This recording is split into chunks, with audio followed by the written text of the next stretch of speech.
Have you ever been in a group chat where one person excitedly announces they have discovered the best new pizza place in town, and another immediately fires back that the first person is just plain clueless? Imagine that moment when your phone buzzes and you read a reply that has absolutely nothing to do with pizza. Instead of talking about crust or cheese, you are suddenly attacked for daring to share an opinion. Maybe later that same day, you overhear two co-workers arguing over a spilled cup of coffee, and one blurts out that the other is a total slob who cannot do anything right. These little scenes play out all around us, from text threads to cafeteria tables, and they reveal a hidden habit in our conversations. It is a moment when the focus shifts from the topic to the person, and that shift is what we call ad hominem. We see this behavior so often that we rarely question it. When someone challenges our view, we feel a rush of emotion that makes us want to strike back. We might think calling someone names or questioning their character is the fastest way to score a point. It feels satisfying to land a personal jab and watch the other person squirm. We do it on social media when we disagree with a headline. We do it at family dinners when politics come up. And we even catch ourselves doing it in our own heads when someone disagrees with us. It is almost automatic. We let emotion take the wheel instead of logic, and we end up attacking the person rather than the idea they presented. So what exactly is ad hominem? The term comes from Latin, and it literally means against the person. It is a type of reasoning mistake where the discussion is steered away from the actual argument and aimed at the character, motive, or other attribute of the person making the argument. Instead of evaluating the evidence or logic behind an idea, someone might say you are wrong because you are foolish, or your proposal is bad because you are selfish. By focusing on personal traits rather than the substance of what was said, the conversation goes off course and real issues are left unaddressed. Why does this matter? First, using ad hominem attacks undermines honest communication. In a classroom, calling a classmate lazy does nothing to explain why their solution might be incorrect. In a workplace, labeling a colleague as incompetent blocks any chance of finding a constructive fix for a project problem. At home, accusing a sibling of being selfish drives a wedge in a relationship without solving the disagreement. When we attack the person rather than the idea, we build walls instead of bridges. That hurts our ability to learn, to solve problems together, and to maintain healthy relationships. It makes our conversations feel more like battles than opportunities for understanding. Let me share a few real-world snapshots. Picture a late-night group chat among friends debating where to go on vacation. One person suggests a camping trip, and someone else instantly calls them a nature nerd who cannot handle real comfort. The talk of tents and campfires evaporates into personal insults. Next, think about an online comment section under a news article. Someone makes a point about local tax policy, and another commenter responds by accusing them of being a brainwashed city elite. Suddenly, the cost of housing debate is swept aside by a fight over social identity. And then there were the presidential debates of 2016, when personal nicknames like Crooked Hillary or Unpresidential Donald flew across the stage. Viewers cheered the zingers but heard very little about policy details on healthcare or education. Each of these scenes shows ad hominem in action, conversations derailed by personal attacks rather than focused on the topic. Research in social psychology shows that when people encounter personal attacks, they become defensive, less open to new ideas, and more likely to shut down the discussion entirely. Instead of persuading someone, ad hominem makes them cling more tightly to their original position. It activates an emotional alarm that says this is a threat, not a genuine attempt to share information. That means we lose the chance to persuade, to collaborate, and to learn from each other. The insult becomes a barrier that blocks the flow of reasoning and understanding. So how can we steer clear of this trap and keep our conversations on track? First, notice the moment you feel tempted to attack someone personally. Pause and take a breath before you type or speak. Second, restate the other person's point in your own words. to confirm you really understand what they are saying. Third, respond directly to the ideas and evidence they provided, rather than commenting on who they are or how they live their life. Fourth, if emotions rise, gently remind yourself that a disagreement about ideas does not make someone a bad person. By following these simple steps, you transform debates into shared exploration instead of confrontations. The next time you catch yourself or someone else slipping into personal attacks, try to gently steer the conversation back to the ideas. If a friend says you are clueless, ask them what specific part of your argument they disagree with. If an online commenter calls you a fanatic, invite them to share the reasons behind their view. When you shift the focus back to logic and evidence, you strengthen your own credibility and open the door to real dialogue. Let us all strive to leave ad hominem at the door and welcome clearer minds, kinder words, and conversations that bring us closer to understanding. Imagine this. You tell your friend, "Hey, I think we should try eating less fast food. I've been feeling kind of sluggish lately." And your friend immediately snaps back with, "Oh, so now you think we should only eat kale and drink green juice every day? You want us to live like monks?" You're just standing there like, "Wait, what? That's not what I said at all." Sound familiar? If you've ever had a conversation like that, congratulations. You've been introduced to the Strawman Fallacy, and you probably didn't even know it had a name. But don't worry today. We're going to unpack what that actually means, why it happens so often, and how it quietly sneaks into our conversations, debates, and even arguments with people we care about. Now, let's be real for a second. Conversations can get messy. We all want to be heard, we want to make our point, and sometimes we get caught up in trying to win instead of trying to understand. And when we feel attacked or when we disagree with someone, our brain kind of goes into defense mode. So instead of addressing what the other person actually said, we might twist it a little, either on purpose or by accident, to make it easier to argue against. And that right there, that's the Strawman Fallacy in action. But before we go any further, let's slow it down and explain it in the simplest way possible. The Strawman Fallacy is what happens when someone misrepresents another person's argument to make it easier to attack. Instead of engaging with the actual point, they create a version of it that sounds ridiculous or extreme, like building a fake, flimsy scarecrow instead of facing a real opponent. That fake version is much easier to knock down, but it's not fair and it's not honest. Let's take another example. Say someone says, "I think schools should spend more time teaching art and music because creativity is important for students."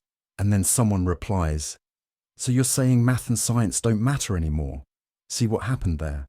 The original point was about adding value to education, but the response turned it into a black and white argument that the speaker never actually made. That's a classic straw man. Why does this matter? Because it derails meaningful conversation. Instead of solving problems or finding common ground, the discussion gets hijacked by made-up versions of what people said. It leads to confusion, frustration, and often a lot of shouting past each other. And the worst part is it is so easy to do without even realizing it. The Strawman Fallacy shows up everywhere. In political debates, it's almost like the main dish. One politician says, "We need to address climate change," and the other one responds with, "Oh, so you want to ban all cars and airplanes?" In social media arguments, it's even more common. Someone tweets, "I think we should have more accessible healthcare," and suddenly the replies are full of, "So you want the government to control every part of our lives?" Again, misrepresentation. But here's where it gets interesting. The Strawman Fallacy is not just a tool for debate, it's also a defense mechanism. Sometimes people use it because they genuinely misunderstand what was said.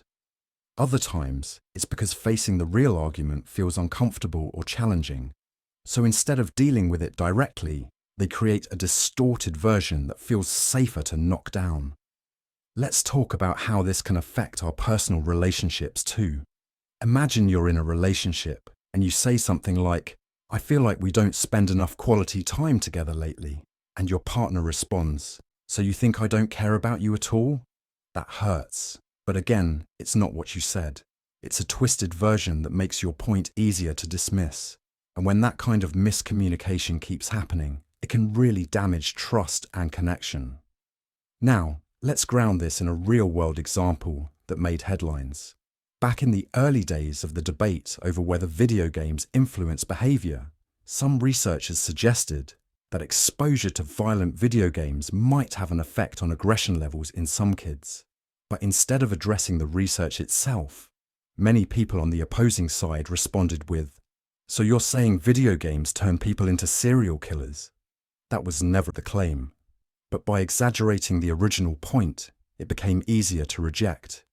That's the straw man at work, bending the argument until it breaks, just not in the way that helps anyone grow or learn. So how do we fight against this? First, by listening carefully, really listening. That means slowing down and asking yourself, what is this person actually saying, before you jump to respond? Second, by repeating the other person's point back to them in your own words, just to make sure you understood it right. This is something good communicators do all the time. They say things like, "So what you're saying is," and then they clarify before moving on. And third, let's be honest with ourselves.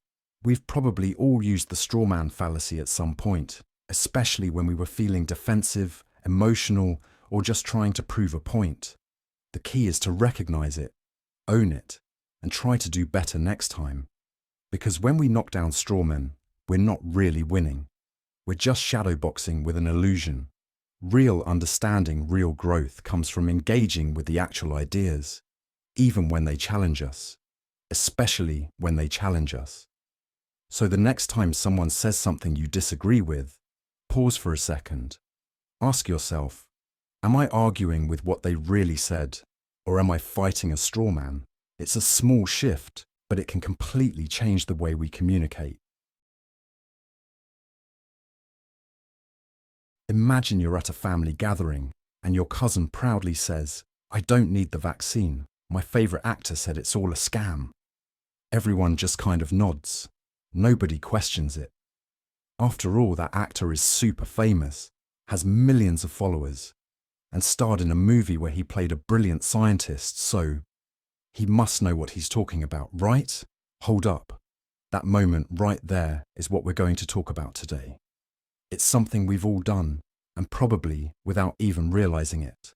Whether it's trusting a celebrity, a social media influencer, or even a professor outside their field, we tend to believe people just because they seem important, smart, or experienced. And honestly, we get it. Life is chaotic. There's too much information out there. Sometimes it's just easier to trust the people who seem like they know what they're talking about. But here's where it gets tricky. Have you ever heard someone say, "Well, my doctor said eating raw onions cures the flu, so I'm doing that instead of getting medicine"? Or, "This YouTuber with 10 million subscribers says climate change is fake, so it must be true"? These are examples of something called an appeal to authority. And no, that's not the name of a new Marvel movie. Appeal to authority is a common type of logical fallacy. That just means it's a way of thinking or arguing that might sound convincing, but actually isn't. It's when someone believes a claim is true, just because an authority figure said it, even if that person has no real expertise in that specific area. Let's break that down a bit. An authority, in this case, can be anyone people look up to. That includes celebrities, parents, teachers, scientists, influencers, and even friends who talk like they know everything. The fallacy happens when people treat these individuals' opinions as absolute truth, without questioning whether they're actually qualified to speak on the topic. Now, don't get me wrong, it's totally normal to trust experts. If a licensed plumber tells you how to fix your sink, or a certified accountant gives you tax advice, that's usually pretty solid. The problem is when we take someone's word just because of their status, even if they're not an expert in the field they're talking about. So why do we fall for this? Because it feels safe. Because it saves us time. Because someone important said it. and we don't want to be the one to question them. Plus, humans are wired to follow leaders. It's built into us from way back when survival meant sticking with the tribe. But in today's world, this instinct can lead us down some pretty strange paths. It's how conspiracy theories spread. It's how misinformation goes viral. And it's how we end up doing things that feel smart but actually aren't. Let me give you a classic example. Back in the 1950s, cigarette companies used to run ads where doctors recommended certain brands of cigarettes. That's right, actual doctors in white coats would smile at the camera and say something like, "I prefer this cigarette, it's the smoothest." And people believed them because, well, they were doctors. And if a doctor says it, it must be good for you, right? But guess what? Those doctors were either paid to say that or they weren't even real doctors at all. And even if they weren't experts in lung health. They were just a prop in an ad. It took decades and a whole lot of people getting sick before the truth came out and people stopped trusting those commercials. That's the power of the appeal to authority. It doesn't just convince us, it feels true. It plays with our emotions and our desire to trust people in charge. And the tricky part? Sometimes the authority figure isn't even a real person. Sometimes it's a vague phrase like "scientists say" or "experts agree" without telling you who those people actually are. It sounds official, but it's basically just smoke and mirrors unless we know the specifics. So, how do we avoid falling into this trap? One of the best things you can do is ask yourself a simple question. Is this person truly an expert in the area they're talking about? Just because someone has a fancy title or a big following does not mean they're right about everything. A physicist might be brilliant in their field, but that doesn't automatically make them an expert on nutrition or politics or ancient history. Also, consider the context. Are they speaking based on evidence and research, or just sharing an opinion? Are there other experts who agree or disagree? And most importantly, can you find reliable sources that back up what they're saying? Let me give you a real-world twist on this. During the pandemic, a lot of people started listening to certain celebrities and influencers for medical advice. Some of them had no science background whatsoever, but they spoke with confidence. They made scary claims, and millions of people listened, sometimes with dangerous consequences. Meanwhile, actual doctors and public health experts were struggling to get the same attention, even though they had the data and experience. Why? Because a famous actor or a charismatic podcaster seemed more relatable, more entertaining, and more convincing. It's not always easy to tell when someone's misleading us, especially if we like them. But being aware of this mental shortcut, this appeal to authority, helps us stop and think before we blindly believe.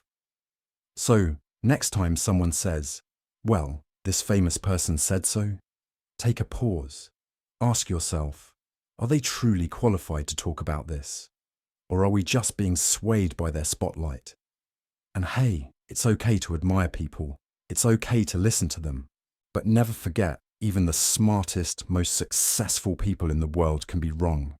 And sometimes it's the quiet, less flashy voices who actually know what they're talking about. Imagine you're at a sleepover with your friends and someone dares you to open that creepy old closet in the basement. You know, the one it creaks when the wind blows and smells like forgotten laundry and secrets. You hesitate. Everyone's watching. And then someone says, "Come on, there's probably a ghost in there." You laugh nervously. "You do not know that," you say, but your friend shoots back. "Well, you cannot prove there is not a ghost in there, right?" So maybe there is. Now pause for a second. Think about that sentence. You cannot prove there is not a ghost in there, so there must be. That right there is a logical trick your brain can play on you. It feels like it makes sense, especially when we are nervous or uncertain. But this little trick has a name. It is called an appeal to ignorance. Before we dive deeper, let's take a look at how common this kind of thinking actually is. People make this kind of argument all the time sometimes, without even realizing it. It pops up in debates, in the news, in family discussions over dinner, and even in our own private thoughts. And it is sneaky, because on the surface, it sounds like a reasonable way to think. After all, if nobody has proven something wrong, then maybe it is true, right? Well, not quite. The appeal to ignorance is a type of logical fallacy. That means it is a mistake in reasoning, kind of like stepping in a puddle while looking at the sky. You meant well, but you missed something important. This fallacy happens when someone argues that something must be true simply because it has not been proven false, or the other way around, that something must be false because it has not been proven true. Here is a simple way to remember it. Just because we do not know something for sure does not mean the opposite is automatically true. Uncertainty does not give us a free pass to believe whatever we want. But a lot of people fall into this trap because our brains hate not knowing. Uncertainty makes us uncomfortable, and so sometimes, instead of sitting with that uncomfortable "I do not know," we rush to fill the gap with a guess that feels good. Let's take a quick look at where this shows up in everyday life. Suppose someone says, "No one has ever proven that aliens do not exist, so they must be real." That is an appeal to ignorance. Or maybe you hear, "There is no evidence that this new diet is dangerous, so it must be safe." Again, same thing. In both cases, people are using a lack of proof as if it were actual proof. But in reality, not having proof of something is just that. It means we do not know yet. And it is perfectly okay to say, "I do not know." In fact, it is one of the smartest things you can say. Why does this matter? Why should we care about some fancy term like appeal to ignorance? Well, because the way we think affects the choices we make. If we make decisions based on faulty logic, we can end up in trouble. Imagine hiring someone just because no one has said anything bad about them, even though you have no real information about their skills. Or believing in a miracle cure just because no studies have come out saying it does not work, even though there is no science backing it up. These are not just harmless mistakes, they can affect your health, your wallet, your relationships, and even public safety. There is a famous story that illustrates this pretty well. Back in the early 1900s, a man named Charles Dawson claimed to have discovered the missing link between apes and humans. He called it the Piltdown Man. The fossils he showed off looked convincing, and for years scientists were puzzled. Nobody could prove it was fake, and so many people just accepted it as real. Decades went by before researchers finally discovered it was a hoax. The bones had been deliberately altered to look ancient. But for all those years, people believed in it, not because there was good evidence, but because nobody had proven it wrong. That is the power of the appeal to ignorance. It can lead even smart people down the wrong path. Now, you might be wondering, how do we avoid this trap? The answer is simpler than you think. First, get comfortable with saying, "I do not know." It is not a weakness, it is actually a sign of wisdom. Second, ask for evidence, real, solid evidence, not just the absence of doubt. And third, do not confuse mystery with meaning. Just because something is unexplained does not mean it is magical, true, or important. It just means we do not know yet. Let's go back to that sleepover closet for a second. Your friend says there might be a ghost inside because you cannot prove there is not. But let's flip that. Can they prove there is a ghost? Probably not. So, what is the best thing to do? Maybe you laugh it off. Maybe you grab a flashlight and check. Or maybe you just say, "Who knows, let's go eat snacks instead." Because sometimes the smartest response to a mystery is not to jump to a conclusion, but to keep an open mind and keep asking questions. So the next time someone tells you something wild, that aliens built the pyramids, or that a product is guaranteed to work because no one has complained about it, or that a celebrity is secretly a lizard person, pause, smile, and remember, just because we do not know for sure does not mean we know at all.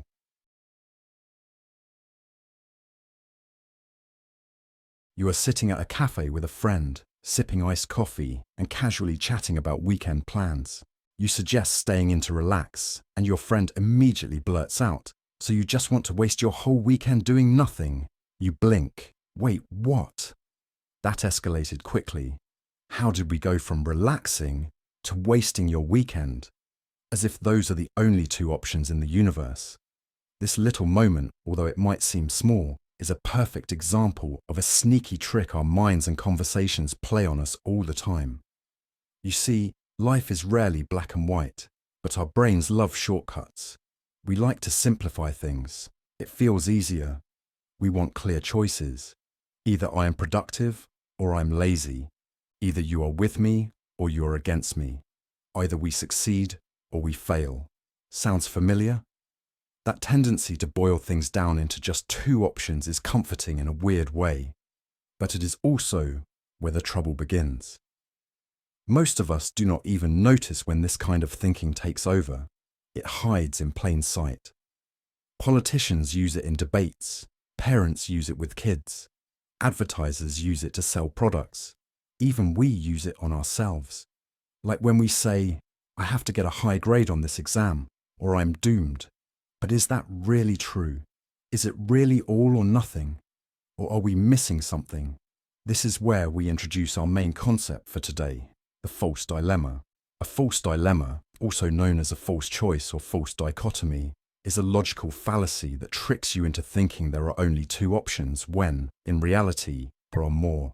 It is like looking at a menu and being told you can have pizza or starve, when there are clearly tacos, pasta, and salad right there on the list. It oversimplifies complex situations, pressures people into picking sides, and often leaves out all the good stuff in between. So why does this matter? Well, because life is complicated, people are complicated, decisions are complicated, and the moment we reduce everything down to either or, we stop thinking critically. We stop asking questions. We stop exploring the full range of possibilities. The false dilemma locks us into extremes and shuts the door on nuance. Let us look at some real-life situations where this shows up. In politics, you will often hear statements like, "You are either with us or against us." This kind of statement leaves no room for neutral opinions, compromise, or understanding. It paints anyone who disagrees, even slightly, as an enemy. That is not just unhelpful, it is dangerous. It divides people, it feeds conflict, and it makes it harder to find real solutions. In everyday life, imagine a parent telling their child, "If you do not become a doctor, you will never succeed." That is a false dilemma. It ignores the thousands of successful careers outside of medicine. It puts unnecessary pressure on the child and creates the illusion that there are only two outcomes, doctor or failure, which is just not true. Even in relationships, someone might say, "If you really loved me, you would never disagree with me." That is another false dilemma. It assumes love and disagreement cannot coexist, which is obviously false. People who love each other argue, debate, and have different opinions all the time. In fact, healthy disagreement can make relationships stronger. Now let us bring in a famous example. During the early days of the War on Terror, a speech was given that included the phrase, "You are either with us or you are with terrorists." That one sentence became a headline around the world. It created a sharp divide, making it seem like there were only two possible stances. But global politics are rarely that simple. Countries, leaders, and individuals often have mixed feelings, complex motivations, and nuanced views. The false dilemma painted over all that complexity with a thick black and white brush. On a lighter note, think about those commercials that say, "If you are not using our toothpaste, your smile is probably suffering." That is another classic false dilemma, as if their toothpaste is the only path to dental happiness. What about the other brands? What about regular brushing, flossing, and visiting the dentist? So how do we fight back against false dilemmas? The first step is recognizing them. The next time someone says, "It is either this or that," pause. Ask yourself, are those really the only two options? Could there be a third, or a fourth, or a fifth? Once you start asking those questions, you open the door to better thinking, smarter decisions, and more honest conversations. Also, do not be afraid to challenge false dilemmas when you see them. You do not have to be rude, just curious. Try saying something like, "Interesting point, but is it possible there is another way to look at this?" That simple question can shift the entire tone of a discussion and invite deeper thinking. And maybe most importantly, try not to trap yourself in a false dilemma. We do it to ourselves more often than we realize. We say things like, if I do not get everything perfect, I have failed. Or if I do not fit in, I do not belong. These are harsh, limiting thoughts. They box us into corners. Life is not either perfect or pointless. It is messy, weird, unpredictable, and full of middle ground. That is where the magic happens. So the next time you are faced with a tough decision, a heated argument, or even just an annoying commercial, take a moment to ask, am I being tricked into a false dilemma? Because chances are, there is more than one way to see things, more than one way to live, more than two paths to walk. And that realization, that is freedom. You tell your friend you are thinking about getting a dog, just thinking about it, and suddenly their eyes widen and they go, oh no, you get a dog, then you will have to walk it every day. Then you will start skipping work to stay home with the dog. Next thing you know, you are unemployed, broke, and living in a van with 15 dogs. Whoa, you just wanted a cute puppy, not a furry army and financial ruin. But somehow, in their mind, one simple choice spiraled into total chaos. This kind of thinking happens all the time. You mention eating one slice of cake, and someone says, well, if you eat that, you will eat another, and another. Then you will gain weight. Then you will never fit into your clothes again. And then you will never find love. Or maybe you say, hey, I think we should allow phones in class for emergencies. And someone replies, if we allow phones, everyone will be distracted. No one will learn anything. Society will collapse. It is like a mental domino effect, where one small idea knocks down an entire row of extreme consequences. What is going on here? Why do people jump from A to Z so fast? The answer has a name. It is called the slippery slope. The slippery slope is a type of flawed reasoning. It is when someone believes that a small action will lead to a chain of related events, ending in something dramatic or disastrous, without showing any real evidence that those events will actually happen. It is kind of like saying, if we let one thing slide, everything else will slide too, and it will all go downhill from there. Now, on the surface, this sounds like a reasonable warning. After all, things do escalate sometimes. But the problem with slippery slope thinking is that it skips the middle steps. It assumes that one event will automatically and inevitably lead to another and another and another, like sliding down a steep hill with no way to stop. In reality, life is rarely that simple. There are choices, pauses, and other factors that come into play. Just because one thing happens does not mean the worst-case scenario is around the corner. So why does this matter? Because slippery slope arguments are everywhere. They pop up in political debates, parenting decisions, school rules, workplace policies, and even our personal lives. People use them to avoid change, to create fear, or to shut down ideas before they have even been explored. Sometimes it is done on purpose to manipulate emotions. Other times it is just how our brains naturally try to protect us by imagining the worst possible outcome. But either way, slippery slope thinking can lead to bad decisions, unfair judgments, and missed opportunities. Let us take a closer look at how this might affect you. Maybe you are thinking about trying something new, like taking a gap year before college, and someone tells you, well, if you take a gap year, you will get lazy, then you will never go back to school. You will end up stuck at home forever. Or maybe you want to speak up in a meeting, and your brain whispers, if I say something wrong, people will laugh, then I will lose their respect, then I will lose my job. It is amazing how quickly one tiny fear can snowball into a whole imagined disaster. The slippery slope can also show up in the news or in politics. For example, someone might argue, if we allow this one law to pass, it will open the door to more laws. Then everything will change, and we will lose our freedom. That kind of thinking can make people fearful and resistant to any kind of progress. But just because one thing changes does not mean everything will collapse. Real life has more twists and turns than that. To show you how powerful this idea can be, let us talk about a real-life example. Back in the 1950s, during the Cold War, there was a theory called the domino theory. It said that if one country in Southeast Asia became communist, then all the nearby countries would fall like dominoes and become communist too. This idea was one of the reasons the United States got involved in the Vietnam War.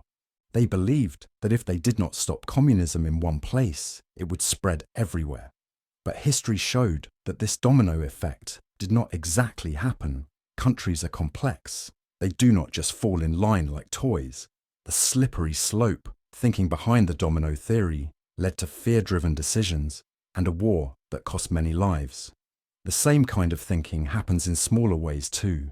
Maybe you have heard someone say, if we let teenagers stay out until midnight, they will start staying out later and later. Then they will start doing risky things. Then their whole future will be ruined. That is a slippery slope. It assumes a simple rule change will spin out of control without actually considering how teenagers can be responsible or how boundaries can still exist. Here is the thing. Not every chain reaction is bad. Sometimes small actions really do lead to big consequences. But the difference is in the evidence. Is there a clear path from step to step? Or are we just guessing and jumping to extremes? That is what makes the slippery slope a fallacy. It skips the proof and rushes to the conclusion. So how do we avoid falling for the slippery slope? First, take a breath.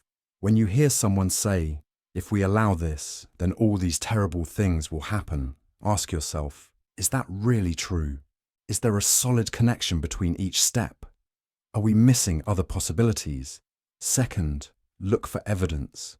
Are there actual examples where this kind of thing happened before? Or is it just fear talking? Third, challenge the story. Sometimes we create dramatic predictions because we are scared of change, but fear does not always tell the truth. It just wants us to stay safe. Understanding the slippery slope helps us think more clearly, make better decisions, and listen more carefully to others. It teaches us not to panic at the first sign of change and not to assume the worst just because something is new or unfamiliar. It reminds us that the future is not a runaway slide. We can take things step by step, ask good questions, and trust that not everything leads straight to disaster. So the next time someone tells you that one choice will ruin everything, remember this: you are not standing on an icy hill with no brakes. You have control.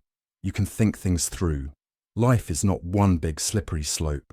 It is more like a staircase, one step at a time, with plenty of chances to pause, reflect, and maybe even enjoy the view. Have you ever tried asking a friend why they believe something, only to hear them repeat their belief in slightly different words? Imagine this. You ask your cousin, why do you think pineapple belongs on pizza? And they look at you with full confidence and say, because pizza with pineapple is good. You pause, blink a few times, and go, but why is it good? And they just say, because it tastes good on pizza. And just like that, you find yourself stuck in a conversation loop with no exit sign. Welcome to the world of circular reasoning, or, as philosophers like to call it, begging the question. Now, most of us have been in this situation. Whether it's during a heated debate with friends, a classroom discussion, or even while scrolling through social media, you've probably heard someone defend an opinion in a way that just goes in circles. No matter how much you try to understand their logic, it feels like they're just saying the same thing over and over again, without ever explaining why it makes sense. It can be frustrating, but what's really going on here? Here's the thing. A lot of people mistake being confident for being correct. And sometimes, when someone is very sure of their belief, they think simply restating it is enough to prove their point. It sounds convincing on the surface, but when you dig deeper, you realize they are not actually offering any real evidence or reasons. This is a mistake we all make, not because we are trying to be difficult, but because circular reasoning is sneaky. It sounds logical at first. It feels like progress, but it's really just spinning in place. So let's break it down. What is circular reasoning exactly? Circular reasoning is when the conclusion of an argument is used as one of its premises.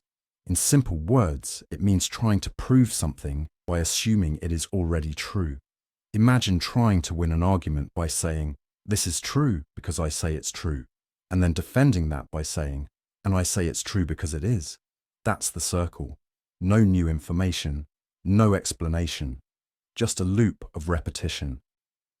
It is like trying to explain why a movie is amazing by saying, "It's amazing because it's so good," without saying what actually makes it good. Or saying, "You should trust me because I am trustworthy," which sounds fine at first, until you realize the only reason given is the claim itself. That is not an explanation. That is just a rewording. And here's why this matters. Circular reasoning is everywhere. You can find it in political speeches, in advertising, in debates, and even in everyday conversations. It is often used to sound persuasive without really saying much at all. And the tricky part is, most people do not even realize when they are doing it. Let me give you a few common examples.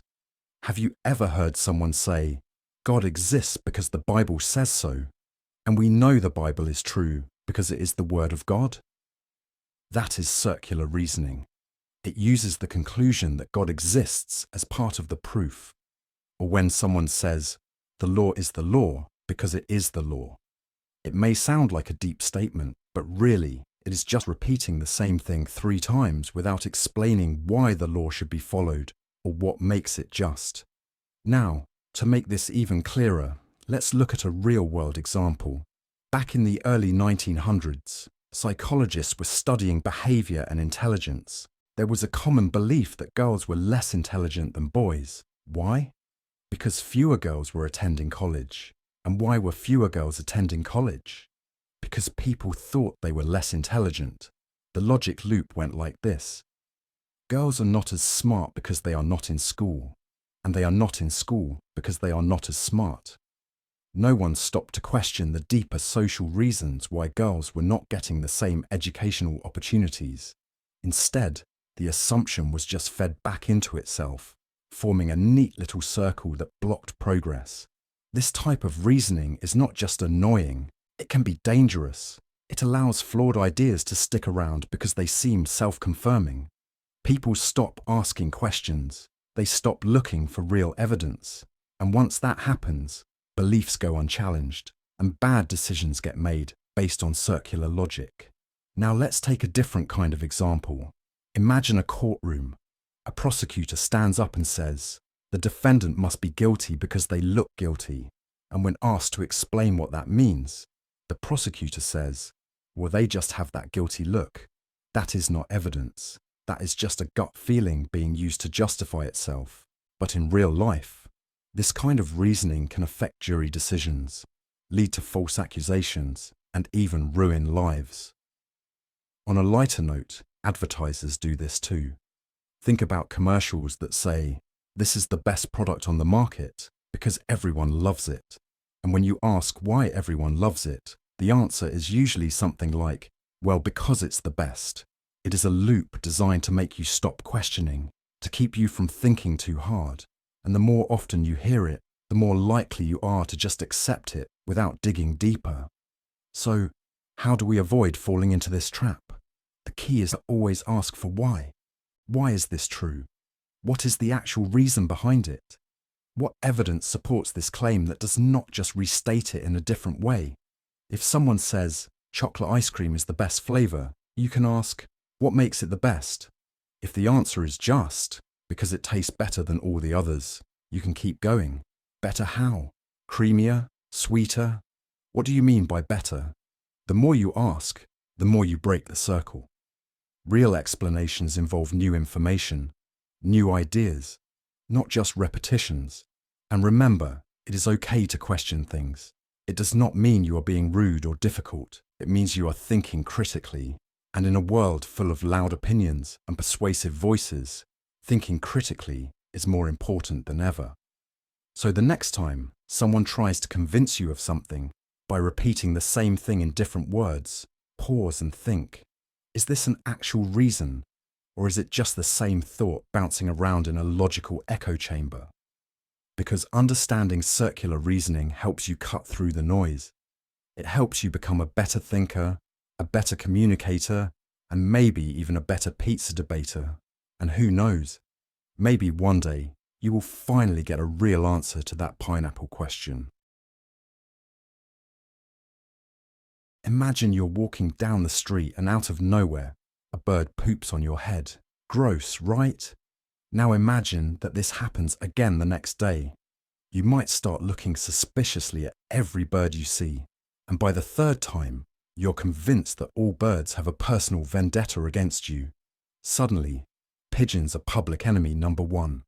You're avoiding parks, wearing a hat every time you go out, maybe even telling your friends, birds are evil, they're always out to get me. But are they really? Or did you just jump to a conclusion a little too fast? This is something we all do, often without realizing it. We have one or two experiences, maybe even just hear about something happening once, and suddenly we think it represents the whole truth. We see one rude driver from a certain city and go, ugh, people from that place are always terrible drivers. We try one weird food and decide we hate the entire cuisine. We meet one bad teacher and think the entire subject is boring or useless. It is something our brains do to try to make sense of the world quickly. The problem is, it is not always accurate. A lot of the time, people make quick judgments because they are trying to protect themselves, avoid something unpleasant, or just make sense of things faster. It feels easier to rely on the first few pieces of information we get, especially when we are in a hurry, tired, or emotional. But here is the catch. Making these fast judgments can lead to unfair assumptions, bad decisions, and sometimes even serious consequences. And that brings us to a really common logical error called a hasty generalization.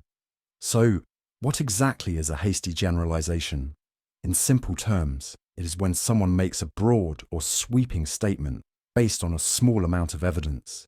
Think of it like seeing one raindrop and yelling, "It's a storm," or meeting two people from a country and deciding that you know what the entire population is like. Hasty generalization is basically making a conclusion too quickly without considering all the facts. Here is an easy way to remember it. Imagine you taste one jelly bean from a bag and it is gross, so you throw the whole bag away. But wait, what if the rest were your favorite flavor? That is a hasty generalization. It is deciding the whole is bad just because one part was. Now, you might be wondering, okay, so I sometimes make quick judgments. What is the big deal? Well, here is why this actually matters a lot.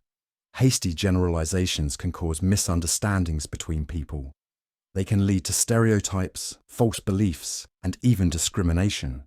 If you have ever heard someone say, "I met one lazy person from that town, so everyone from there must be lazy," you have seen a hasty generalization in action. It is not only unfair, but it also shuts down the chance to learn more, to be open-minded, and to see the bigger picture. This kind of thinking shows up everywhere, in everyday conversations, in the news, on social media, even in marketing. People love short, catchy statements, and sometimes they grab onto one example and blow it up like it represents the entire story. And when that happens, it spreads fast. A single story becomes a belief. A single moment becomes a label. Let us take a look at where this can cause real problems. Picture a classroom. A student fails their first math quiz and immediately thinks, "I'm just bad at math." That student now dreads every math class and stops trying. But really, maybe they were just having a rough day. Maybe they needed more time or a different explanation. But that one moment was enough to make a generalization, and it robbed them of the chance to improve and enjoy the subject. Now take that same idea and zoom out. Think about how it plays out in society. A person hears one news story about a crime committed by someone from a certain group, and they begin to fear or distrust everyone from that group. That is how prejudice spreads. That is how good people get hurt by bad logic. But let us not just talk theory. there is a real-world example that shows how powerful and dangerous a hasty generalization can be. Back in the early days of flying, people believed that only men could be pilots. Why? Because the first pilots were men, and when women tried, some failed just like men did. But instead of saying, some people struggle with flying, society said, women are not good pilots.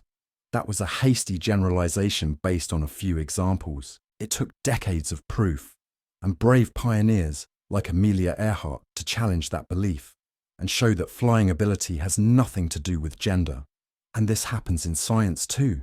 In the early 1900s, a scientist might have tested a new medicine on 10 people and declared it safe. But then, when more studies were done with hundreds or thousands of people, side effects started showing up. That first study made a hasty generalization. It is one of the reasons why modern science now relies on repeated testing, large sample sizes, and peer review. Okay, so now that we understand what a hasty generalization is and why it is a problem, what can we actually do about it? The first step is awareness. If you catch yourself making a quick judgment, pause for a moment. Ask yourself, do I really have enough information to say this? If the answer is no, give yourself permission to wait. Be curious instead of certain. Second, look for more examples. If one person from a city was rude to you, that is just one data point. Try meeting more people. If one movie from a genre bored you, maybe another will surprise you. The more variety you experience, the less likely you are to fall into the trap of hasty generalization. And finally, talk about it. Bring it up in conversations. Point it out when you see it in ads, or articles, or online comments. It does not have to be aggressive. Sometimes, a gentle question like, "Do you think that applies to everyone?" is enough to shift someone's thinking. At the end of the day, our brains love shortcuts. They are trying to keep us safe, make sense of things, and save time. But not every shortcut is a good one. When we slow down, stay open, and think a little more deeply, we make better choices and treat each other more fairly. So next time you find yourself thinking, "All birds are out to get me," remember the jelly bean. Try a few more flavors before you throw the whole bag away. Because one moment, one person, or one experience is not the whole story. And the world is just too big and too interesting for small conclusions. You eat a slice of pineapple pizza at lunch, something you rarely do. That afternoon, you totally bomb your math test. Naturally, you decide the pizza was cursed. That pineapple clearly summoned some bad academic luck, and you silently vow to never eat it again before a test. Sound familiar? We all do this sometimes. We find two things that happen close together, and our brains just assume one must have caused the other. But the truth is, your math disaster might have had more to do with, not studying, and a lot less to do with tropical fruit toppings. Now, let's zoom out for a second. Think about how often this happens. Your phone updates overnight, and the next morning, your battery drains faster. Must be the update, right? Or you see a black cat cross your path, and later you trip and spill coffee on your shirt. Clearly, the cat cursed you, or so it seems. Our brains are pattern-detecting machines. We are constantly trying to make sense of the world, and one of our favorite shortcuts. When A happens before B, we assume A caused B. This is where it gets interesting.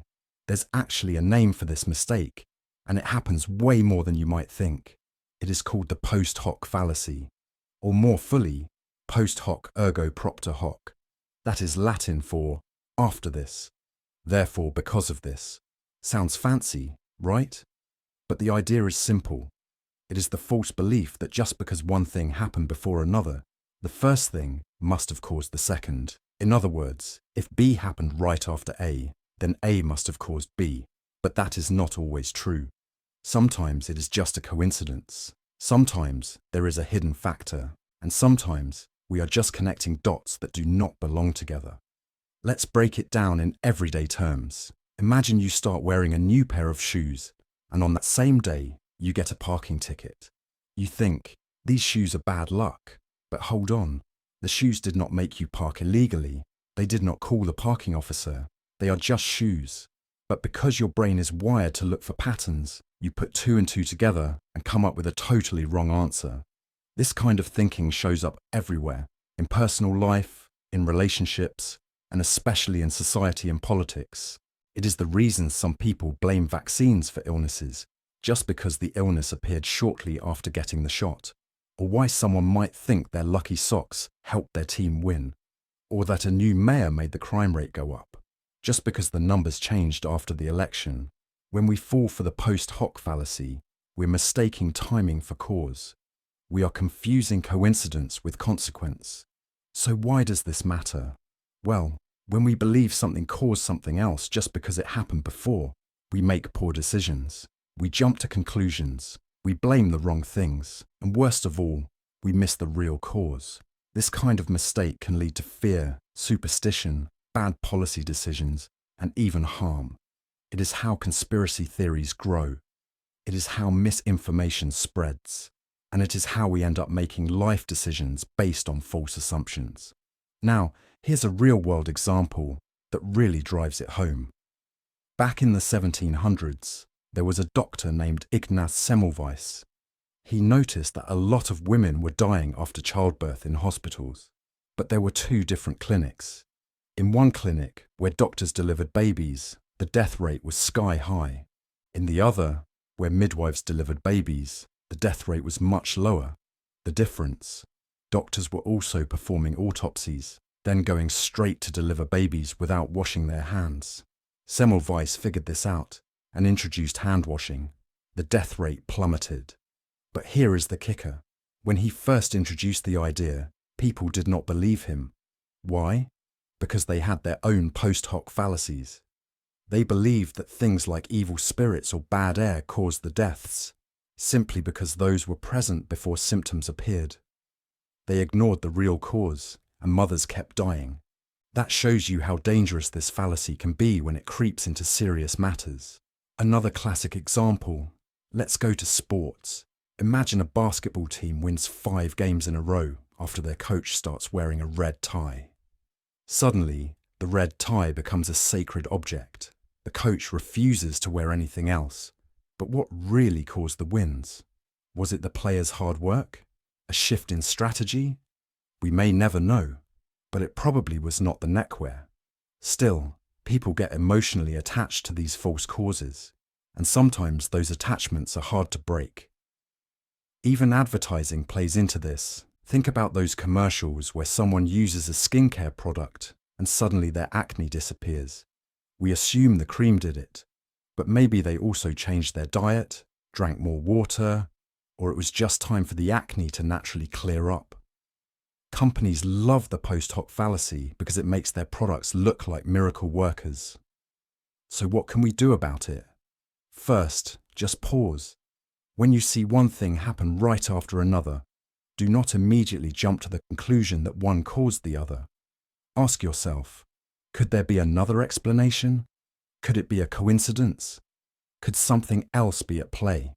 This little habit of healthy skepticism can protect you from being fooled. Second, look for real evidence. Scientists use controlled experiments for a reason. They test things in a way that separates coincidence from cause. You do not need a lab coat to think like a scientist. Just be curious, be open to different possibilities, and do not be afraid to change your mind when new evidence appears. Finally, talk about it. Share what you learn. When you notice someone falling for a false cause, like blaming a cold on sleeping with wet hair, or assuming that listening to sad music caused their bad mood, gently explain the idea of the post hoc fallacy. Help them think it through. Sometimes, just planting that seed of curiosity can make a huge difference. So, the next time something weird or unfortunate happens and you start looking for a cause, remember the cursed pineapple pizza. Just because it came before your bad grade does not mean it caused it. Sometimes, things just happen. Life is full of patterns, but not all patterns are meaningful.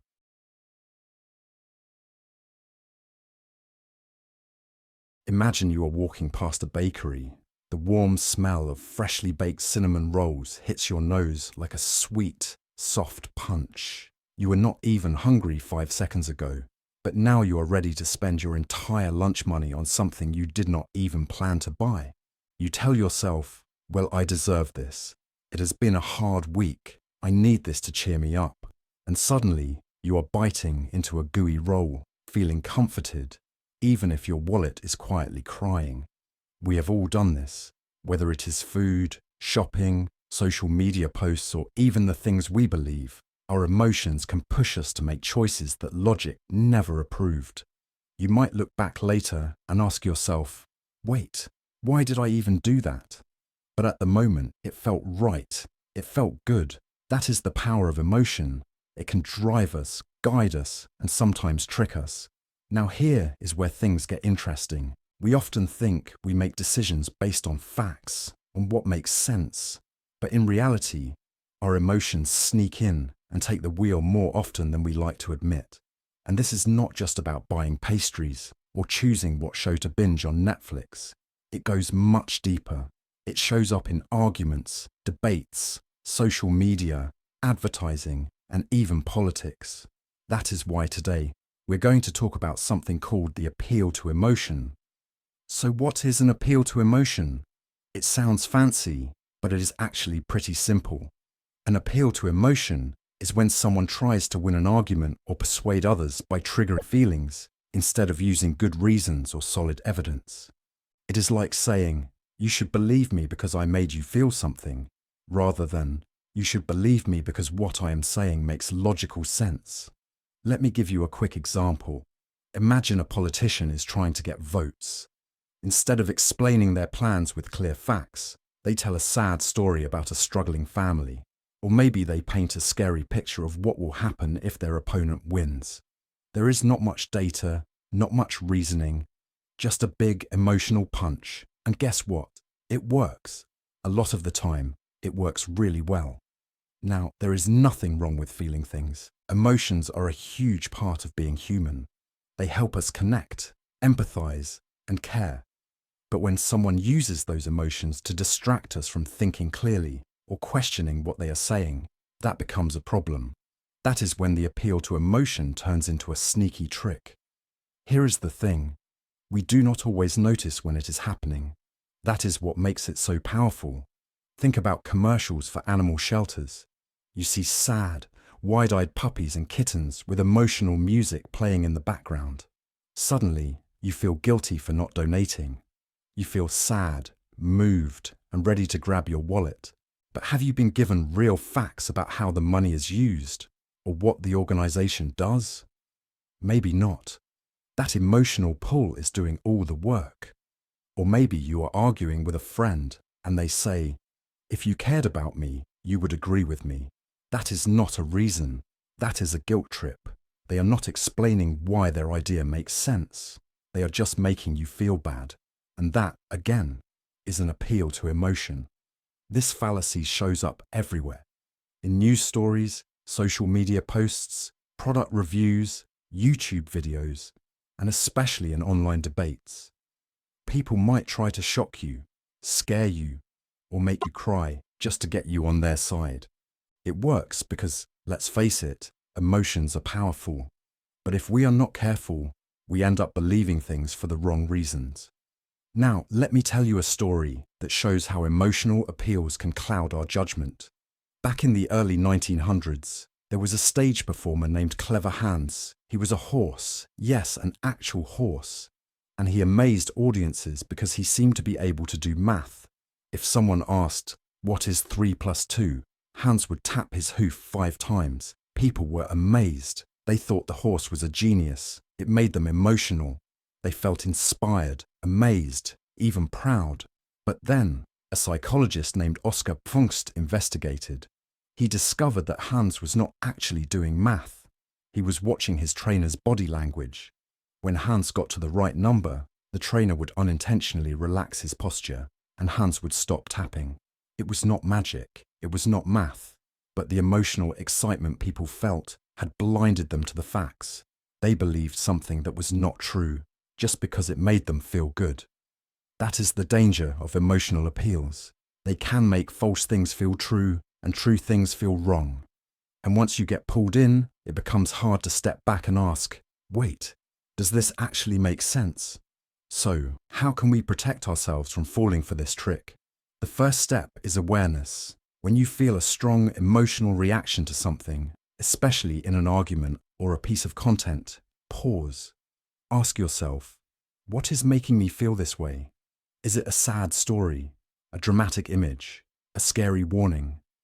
Then ask the more important question, is this actually a good reason to believe what they are saying? Try to separate how you feel from what you think. Feelings are valid, but they are not always reliable when it comes to making good decisions. Think of it like driving a car. Emotions are the gas pedal. They give us energy and motivation. But logic is the steering wheel. Without it, we might crash into some very bad beliefs. Next time someone tries to win you over, making you feel sad, scared, or angry, take a step back. Look for the reasoning. If there is none, then you are probably looking at an appeal to emotion. And finally, do not be afraid to ask questions.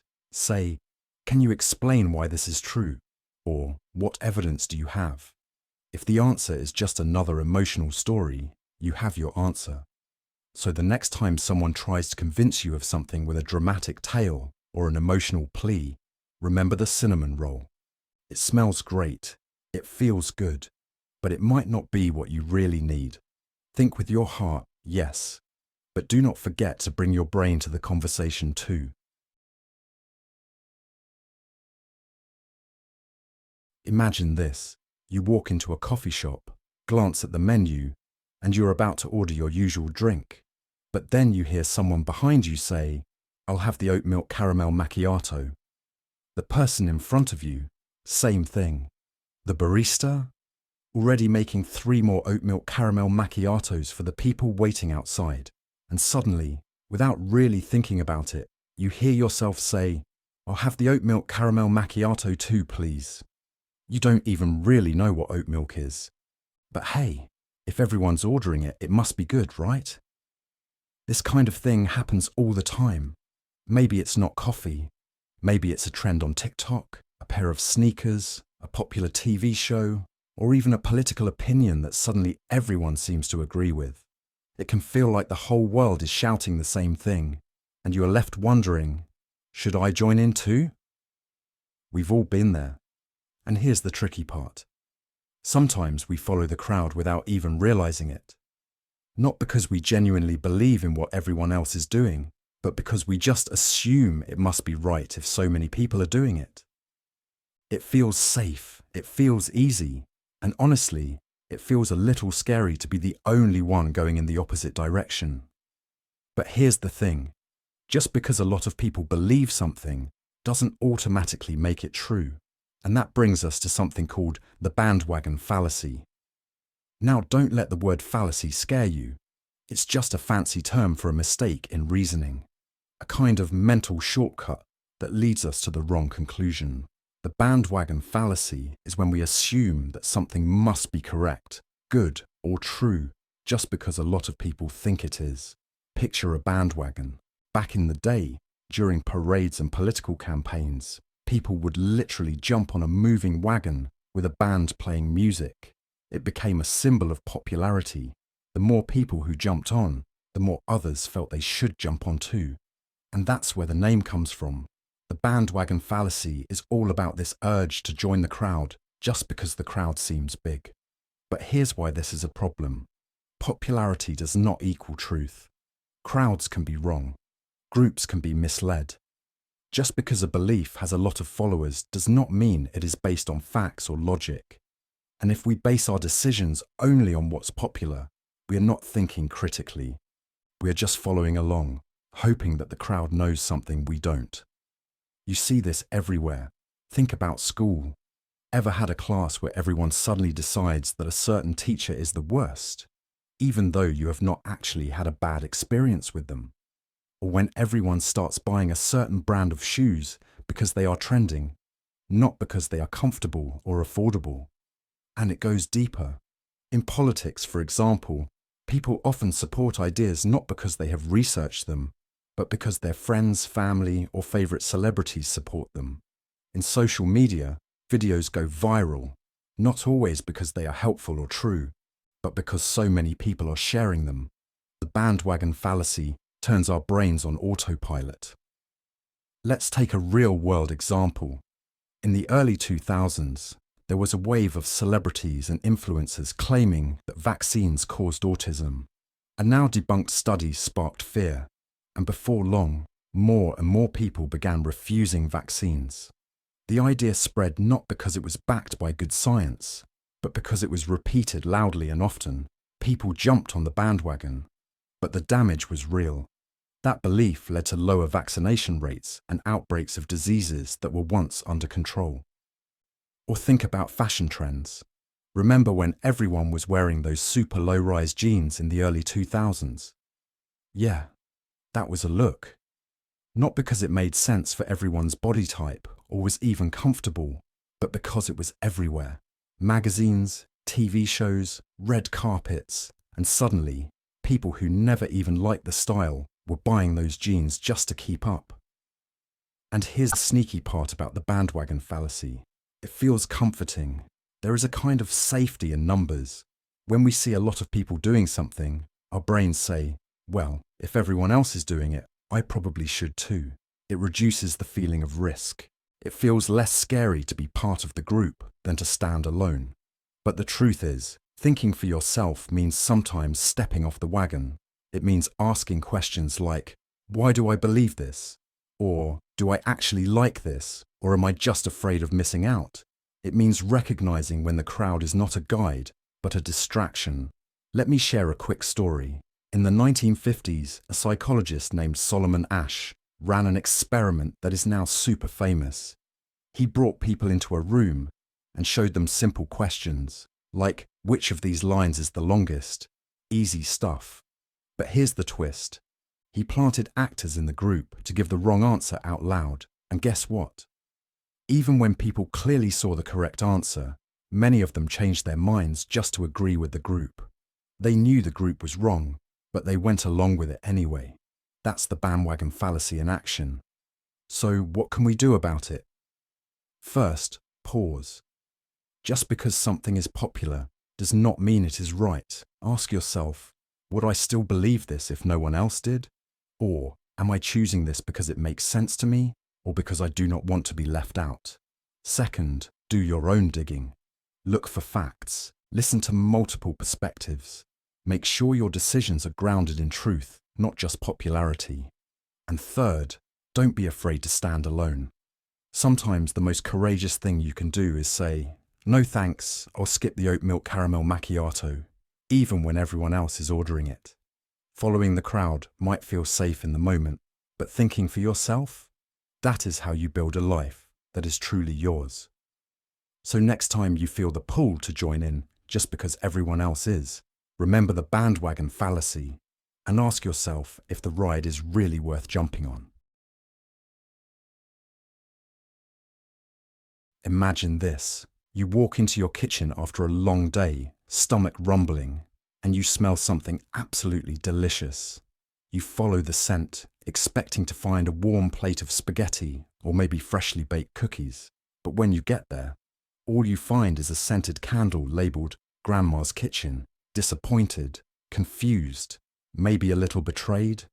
That, my friend, is what we call a red herring, not the candle itself, but the feeling of being led in the wrong direction. We've all had moments like this.